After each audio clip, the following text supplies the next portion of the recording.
お姉さんうまいですね。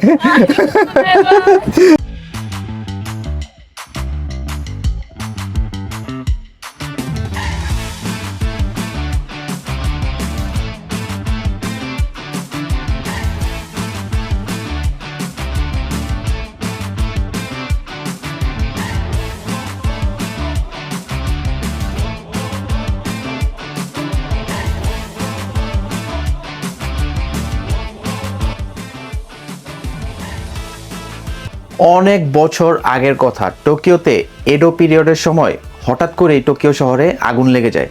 তখন হাজার হাজার মানুষ এই এলাকাতে রিলোকেট করা হয়, আর এই এলাকাটার নাম হচ্ছে কিচিজোজি। আজকে আমি কিচিজোজি এই এলাকাটা এক্সপ্লোর করব আর আপনাদের সাথে শেয়ার করব কিচিজোজি এই জায়গাটা কেমন। আর সবচেয়ে ইন্টারেস্টিং ব্যাপার হলো কিচিজোজি নামে এখানে কোনো পুরনো টেম্পল ছিল না। এই নামটা এসেছে পুরনো একটা টেম্পল থেকে, যেটা টোকিওতে ছিল। এখান থেকে শিনজুকু লাইন দিয়ে যাব সর্বপ্রথম শিনজুকু স্টেশনে, ওখান থেকে চুয়ো লাইনে করে চলে যাব সোজা কিচিজোজি স্টেশনে। আমার বাসা থেকে কিচিজোজি স্টেশন পর্যন্ত 525 ইয়েন, মানে যাওয়া আসাতে 1050 টাকার মতো খরচ।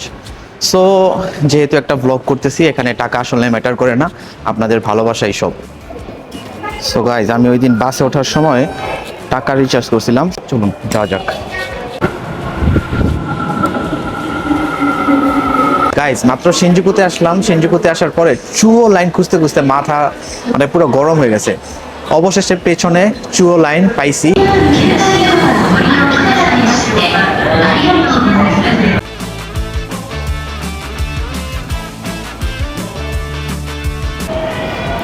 গাইজ, অবশেষে চলে আসছি কিচিজোজি স্টেশনে। সো এখন যাব শহরটাতে ঘুরতে, দেখা যাক কি কি আছে এই শহরটাতে। সো চলুন যাওয়া যাক। চলে এসেছি কিচিজোজি স্টেশন থেকে বের হয়ে একদম শহরে। সো কিচিজোজি শহরটা হচ্ছে এমন যে জাপানিজরাই এই এরিয়াটা প্রিফার করে থাকার জন্য। এখানে সিটি লাইফ, নেচার একসাথে ব্যালেন্স করা যায়। সো এই জন্য জাপানিরা আসলে এই শহরটাতে থাকাটা একরকম ওদের স্বপ্ন বলা যায়।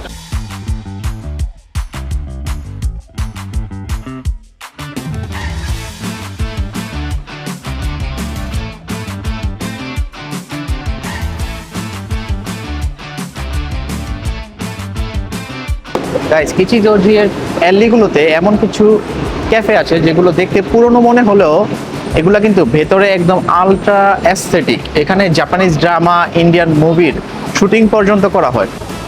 এই মিনি বাসগুলো সম্পর্কে আপনাদের কি কোনো আইডিয়া আছে? এই বাসগুলো হচ্ছে অনেক কম টাকায় পুরো শহরটা আপনাকে ঘুরিয়ে দেখাবে। আপনি যেখানেই যান ওরা একটা রেট ফিক্সড করে দেয়। সো ওই রেটে আপনি সারা শহর ঘুরে বেড়াতে পারবেন। আপনার যদি সময় থাকে তাহলে এই বাসে কিন্তু আপনি চড়ে পুরো শহরটা এনজয় করতে পারেন।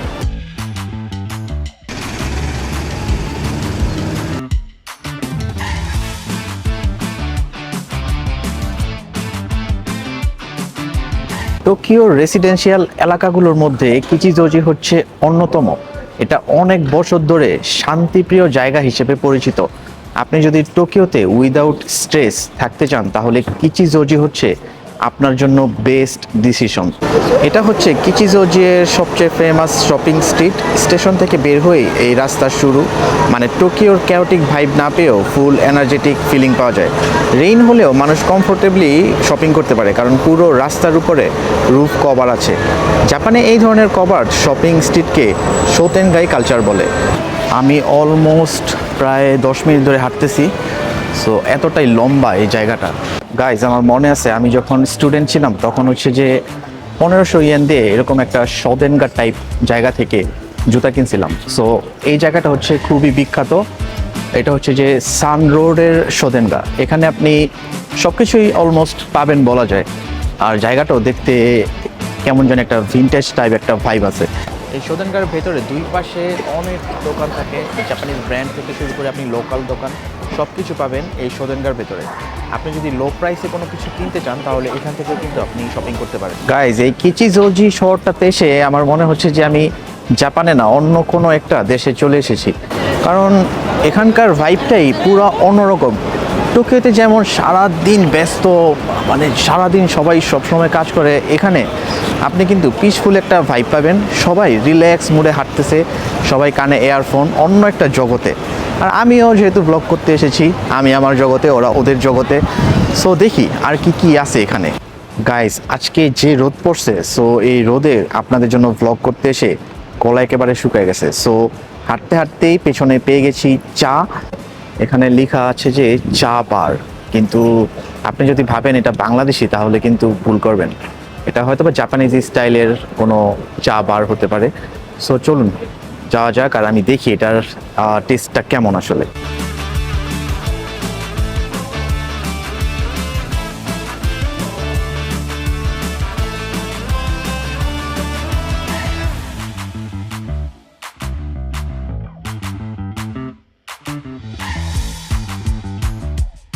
এখানে গাইস শহরের এক সাইডে যেমন মডার্ন ভাইব পাবেন, আরেক সাইডে পাবেন নেচার লাইফ। মানে দারুণ একটা শহর, আপনি এখানে না আসলে বুঝতেই পারবেন না যে এই শহরটা কতটা সুন্দর। সো আর আমি আসছি এমন একটা ওয়েদারে, আসলে এখানে কোনো রোদ নেই, এখন কোনো বৃষ্টি নেই, জাস্ট ওয়াও একটা ওয়েদার বলা যেতে পারে। আগে জানতাম টোকিও বানানে TOKYO, আর এখন এই জায়গাতে কিচিজোজিতে এসে দেখলাম এই যে দেখেন TOKYU, টোকিও। অদ্ভুত না?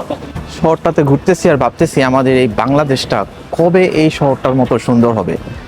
দেখেন কতটা সুন্দর, রাস্তাঘাট কত ক্লিন। গাইস, কিচিজোজির বাসগুলো কিন্তু একদম ইউনিক।